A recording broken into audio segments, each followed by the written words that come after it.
Hi all, welcome to tech P S C. ഇപ്പോൾ ഇന്ന് വന്നിരിക്കുന്നത് നമ്മളെ കേരള വാട്ടർ അതോറിറ്റി ഡിപ്പാർട്ട്മെന്റിലോട്ടുള്ള ഓപ്പറേറ്റർ എന്നുള്ള പോസ്റ്റിന്റെ കൺഫർമേഷന്റെ കൗണ്ട്, അതോടൊപ്പം തന്നെ അതിന്റെ കോമ്പറ്റീഷൻ ലെവല് എന്നുള്ള കാര്യങ്ങളൊക്കെ ഒന്ന് ഡിസ്കസ് ചെയ്യാൻ വേണ്ടിയിട്ടാണ്.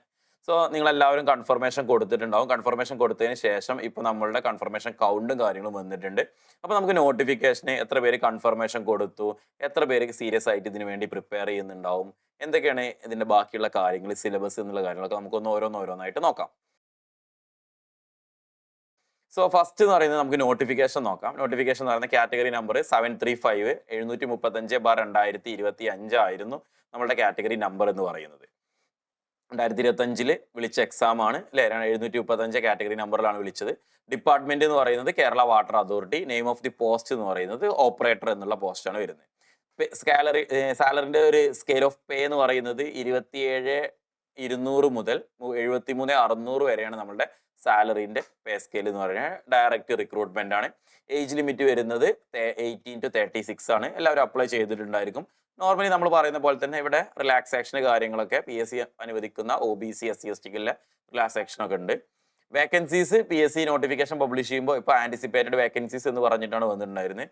Total number of candidates apply ചെയ്തത് 19,335 പേരാണ് അപ്ലൈ ചെയ്തത്. 19,335 പേരാണ് അപ്ലൈ ചെയ്തത്. കൺഫർമേഷൻ കൊടുത്തത് 15,000 പേരാണ് കൺഫർമേഷൻ കൊടുത്തത്. 15,000 പേര് കൺഫർമേഷൻ കൊടുക്കുമ്പോൾ ഇവിടെ തന്നെ നമുക്ക് മനസ്സിലാക്കാൻ പറ്റൂലേ, ഏകദേശം 4,000-ഓളം ആളുകൾ ഇവിടെ കൺഫർമേഷൻ കൊടുത്തിട്ടില്ല. ഇനി ഇതിൽ 15,000 ആളുകളിൽ നിന്ന് എക്സാം എഴുതുന്നത് എന്തായാലും അതിന് താഴെ ആയിരിക്കുമല്ലോ. ഇപ്പൊ കൺഫർമേഷൻ കൊടുത്തതിൽ നിന്ന് എല്ലാവരും തന്നെ എക്സാം എഴുതാൻ പോവാറില്ല. അപ്പൊ എന്തായാലും കൺഫർമേഷന്റെ താഴെ ആയിരിക്കും എക്സാമിന്റെ കൗണ്ട് എന്ന് പറയും. നമുക്ക് എക്സാമിന്റെ ഡേറ്റ് വരുന്നത് ഓഗസ്റ്റ് 14 അല്ലെ. ഓഗസ്റ്റ് 14 നമുക്ക് എക്സാമിന്റെ ഡേറ്റ് വരുന്നത്. കൺഫർമേഷൻ വന്നപ്പോൾ നമുക്ക് ഓൾറെഡി കൺഫർമേഷൻ വരുന്ന സമയത്തിന് ഡേറ്റ് വന്നിട്ടുണ്ടായിരുന്നു. ഇപ്പൊ കൺഫർമേഷൻ കഴിഞ്ഞിട്ടുള്ള എത്ര പേര് കൺഫേം ചെയ്തു എന്നുള്ള ഒരു കൗണ്ട് കൂടി നമുക്ക് ലഭിച്ചു. ഇനി ഇതിന്റെ സിലബസ് നോക്കാം. മൊത്തത്തിൽ സിലബസ് നമുക്കറിയാം, ഇലക്ട്രിക്കൽ ആളുകളും മെക്കാനിക്കൽ ആളുകളും എഴുതുന്ന അല്ലെ, ഇലക്ട്രിക്കൽ ക്വാളിഫിക്കേഷൻ ഉള്ളവരും മെക്കാനിക്കൽ ക്വാളിഫിക്കേഷൻ ഉള്ളവരും എഴുതുന്ന ഒരു എക്സാം ആണ്. ഇപ്പോൾ ഇലക്ട്രിക്കൽ റിലേറ്റഡ് ആയിട്ടുള്ള ഭാഗങ്ങളിൽ നിന്നും സിലബസ് ഉണ്ട്, മെക്കാനിക്കൽ റിലേറ്റഡ് ആയിട്ടുള്ള ഭാഗത്തു നിന്നും സിലബസ് ഉണ്ട്. അപ്പൊ നമുക്ക് ഒരു ജസ്റ്റ് സിലബസിന്റെ മാർക്ക് ഡിസ്ട്രിബ്യൂഷൻ നോക്കാം. ഫസ്റ്റ് എന്ന് പറയുന്നത് ഫണ്ടമെന്റൽസ് ഓഫ് ഇലക്ട്രിസിറ്റി 15 മാർക്കാണ് വരുന്നത് അല്ലെ. ബേസിക് ആയിട്ടുള്ള ഇലക്ട്രിസിറ്റി കാര്യങ്ങളുമായി ബന്ധപ്പെട്ടിട്ടുള്ള ലോവും അതിന്റെ നമ്മളുടെ ഇക്വേഷൻസും കാര്യങ്ങളും അല്ലെ, യൂണിറ്റും കാര്യങ്ങളൊക്കെ വരുന്നതാണ് നമുക്ക് 15 മാർക്ക് എന്ന് പറയുന്നത്. പിന്നെ electrostatic and electro magnetism 5 mark. Fundamentals of AC systems 5 mark. Measurements and measuring instruments 5 mark. അതേപോലെ തന്നെ safety, first aid, battery and solar സെല്ലിൽ ഒരു 5 മാർക്സ് ഉണ്ട്. വയറിംഗ് ആക്സസറീസ് ഒരു 5 marks. DC machines AC machines 5 marks each അല്ലെ, രണ്ടിനും 5 marks ഉണ്ട്. അതേപോലെ തന്നെ ഡിജിറ്റൽ ഇലക്ട്രോണിക്സിനും പവർ ഇലക്ട്രോണിക്സിനും ഒരു 5 മാർക്സ് ഈച്ച്, രണ്ടിൽ നിന്നും 5 മാർക്സ് ഉണ്ട്. ദെൻ പിന്നീട് ഇത്രയും ഭാഗം നമുക്ക് എന്ത് വരുന്നത് അല്ലെ, ഇലക്ട്രിക്കൽ ഇലക്ട്രോണിക്സ് റിലേറ്റഡ് ആയിട്ടുള്ള കാര്യങ്ങളിൽ നിന്ന് വരുന്നതാണ്. പിന്നെ ബാക്കി വരുന്ന കാര്യങ്ങളിൽ ഫസ്റ്റ് നമുക്ക് മെക്കാനിക്കലിന്റെ സൈഡിലോട്ട് നോക്കുകയാണെങ്കിൽ പമ്പ് ആൻഡ് ഫാസ്റ്റനിങ്സ് എന്ന് പറയുന്ന ഭാഗം ഒരു 10 മാർക്കിനുണ്ട്. IC എഞ്ചിനുമായി ബന്ധപ്പെട്ട കാര്യങ്ങൾ ഒരു 10 മാർക്ക്. പവർ ട്രാൻസ്മിഷനുമായി ബന്ധപ്പെട്ട കാര്യങ്ങൾ ഒരു 10 മാർക്ക്. ഫ്ലൂയിഡ് വാൾവ്സുമായി ബന്ധപ്പെട്ട കാര്യങ്ങൾ ഒരു 10 മാർക്ക്. അങ്ങനെ നമുക്ക് ടോട്ടൽ നമുക്ക് 100 മാർക്കിലോട്ടാണ്.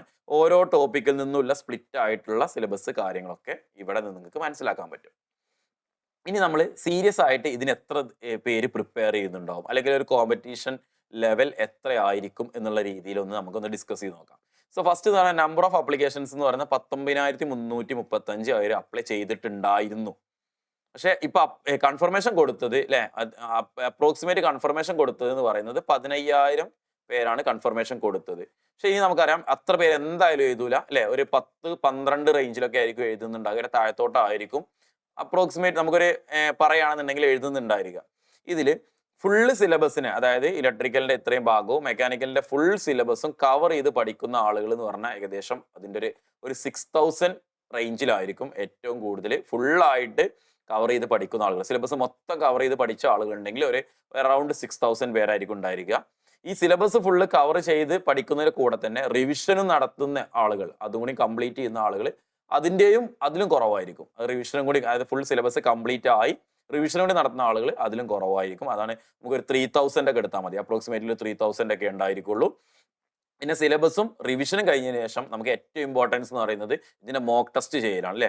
അപ്പോൾ എക്സാമുകൾക്ക് പ്രിപ്പയർ ചെയ്യുമ്പോൾ നമ്മൾ എപ്പോഴും ചെയ്യണത് മോക്ക് ടെസ്റ്റുകൾ ചെയ്യുക. മോക്ക് ടെസ്റ്റുകളൊക്കെ ചെയ്തത് അതിലും കുറവായിരിക്കും. അതിൽ കുറവായിട്ട് ഒരു അറൗണ്ട് 2000 ആളുകളെ ഉണ്ടാവുള്ളൂ. പിന്നെ മോക്ക് ടെസ്റ്റ് ക്വാളിറ്റി ആയിട്ടുള്ള മോക്ക് ടെസ്റ്റ് ചെയ്ത് ഒരു റൈറ്റ് മെന്റർഷിപ്പോട് കൂടിയിട്ട് പഠിച്ച ആളുകൾ എന്ന് പറയുന്നത് വീണ്ടും അതിലും കുറവായിരിക്കും. അപ്പോൾ നമ്മളുടെ അപ്രോക്സിമേറ്റ് അഡ്വൈസ് നമ്മൾ പ്രതീക്ഷിക്കുന്നത് ഒരു 500 ആണ്.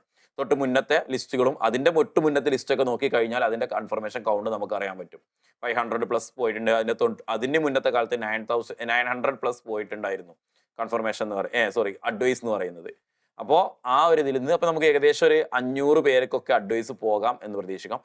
അതിൽ നമ്മൾ സീരിയസ് ആയിട്ട് പ്രിപ്പയർ ചെയ്യുന്ന ആളുകൾ തന്നെ ആയിരിക്കും ഈ ഒരു അഡ്വൈസ് പോകുന്ന ലിസ്റ്റിൽ ഉൾപ്പെടുന്നുണ്ടായിരിക്കും. അപ്പോൾ ഇത്രയും കാര്യങ്ങൾ നമ്മളൊരു എക്സാമിന് മുന്നോടിയായിട്ട് നമ്മൾ എന്തായാലും കവർ ചെയ്യണം എന്നുള്ളതും കൂടിയാണ് ഇതിൽ പറയുന്നത്. അപ്പോൾ നമുക്ക് സിലബസ് കംപ്ലീറ്റ് ചെയ്യണം, മോക്ക് ടെസ്റ്റുകൾ ചെയ്യണം, റിവിഷൻ ചെയ്യണം അല്ലേ. പിന്നെ നമുക്ക് എന്തെങ്കിലും ഡൗട്ടോ കാര്യങ്ങളുണ്ടെങ്കിൽ അത് ക്ലിയർ ചെയ്തിട്ട് പ്രോപ്പറായിട്ട് പഠിക്കണം. അതാണ് ഇതിൻ്റെ ഒരു കോമ്പറ്റീഷൻ ലെവൽ എന്ന് പറയുന്നത്. അപ്പോൾ അങ്ങനെ പഠിക്കാൻ വേണ്ടിയിട്ട് ഫുള്ളി സിലബസ് ആയിട്ടുള്ള ക്ലാസ്സസും അതോടൊപ്പം തന്നെ അതിൻ്റെ PDF നോട്ട്സും ലൈവ് ക്ലാസ്സസും മോക്ക് ടെസ്റ്റുകളും ക്വസ്റ്റ്യൻ ഡിസ്കഷൻ സെക്ഷൻസും എല്ലാം ഉൾപ്പെടുത്തിക്കൊണ്ട് ടെക് PSCയുടെ കേരള വാട്ടർ അതോറിറ്റി ഓപ്പറേറ്ററിന് വേണ്ടിയിട്ടുള്ള ബാച്ച് നിലവിൽ അവൈലബിൾ ആണ്. അപ്പോൾ ബാച്ചിൽ നിങ്ങൾക്ക് ഈ കാര്യങ്ങളെല്ലാം തന്നെ ഉണ്ടായിരിക്കും. മോക്ക് ടെസ്റ്റുകളും പ്രീവിയസ് ഇയർ ക്വസ്റ്റ്യൻസും എല്ലാം തന്നെ അവൈലബിൾ ആണ്. നിങ്ങൾക്ക് ബാച്ചിൽ ജോയിൻ ചെയ്ത് പഠിക്കാൻ ആഗ്രഹമുള്ള ആളുകളാണെന്നുണ്ടെങ്കിൽ നിങ്ങൾ ഉടനെ തന്നെ ടെക് PSCയുടെ നമ്പറിൽ കോൺടാക്ട് ചെയ്യുക. അപ്പോൾ കോൺടാക്ട് ചെയ്ത് കഴിഞ്ഞാൽ ബാച്ചിൻ്റെ ഡീറ്റെയിൽസും കാര്യങ്ങളും നിങ്ങൾക്ക് പറഞ്ഞു തരും. അതിനുശേഷം നിങ്ങൾ എന്ത് ചെയ്യുക, ബാച്ചിൽ ജോയിൻ ചെയ്തിട്ട് ഉടനെ പഠിച്ചു തുടങ്ങുക. അതോടൊപ്പം തന്നെ ഈ ഒരു ഓപ്പറേറ്റർ എന്നുള്ള ജോലി നിങ്ങൾ കരസ്ഥമാക്കാൻ ശ്രമിക്കുക.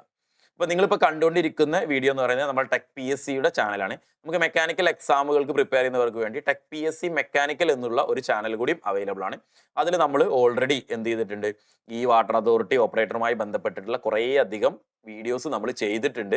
സോ നിങ്ങൾ എന്ത് ചെയ്യുക, ടെക് PSCയുടെ ചാനലിൽ കാണുന്നുണ്ടെങ്കിൽ ടെക് PSC മെക്കാനിക്കൽ ചാനൽ കൂടി പോയി സബ്സ്ക്രൈബ് ചെയ്ത് അതിലെ വീഡിയോസും കാര്യങ്ങളും നിങ്ങൾ കാണാൻ വേണ്ടി ശ്രമിക്കുക. നമ്മുടെ ക്ലാസ്സുമായി ബന്ധപ്പെട്ട വീഡിയോസ് ഓൾറെഡി ചാനലിൽ ഇട്ടിട്ടുണ്ട്. മെക്കാനിക്കലിലെ എക്സാമുമായി റിലേറ്റ് ചെയ്ത് വരുന്ന എല്ലാ എക്സാമുകളും നമ്മുടെ ടെക് PSC മെക്കാനിക്കൽ ചാനലിലൂടെയും അറിയിക്കുന്നതായിരിക്കും.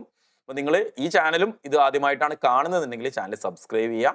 നമ്മൾ 2 ചാനലിൻ്റെയും ലിങ്ക് ഡിസ്ക്രിപ്ഷൻ ബോക്സിൽ കമൻറ്റ് ബോക്സിലോ പിൻ ചെയ്ത് വെക്കാം. നിങ്ങൾ എന്ത് ചെയ്യുക, അതിൽ കയറിയിട്ട് നിങ്ങൾക്ക് ചാനലിലോട്ട് എത്താവുന്നതാണ്. അപ്പോൾ ഇതേപോലെ ഇനി മറ്റൊരു വീഡിയോ ആയിട്ട് നമുക്ക് വീണ്ടും കാണാം. Okay, thank you, all the best.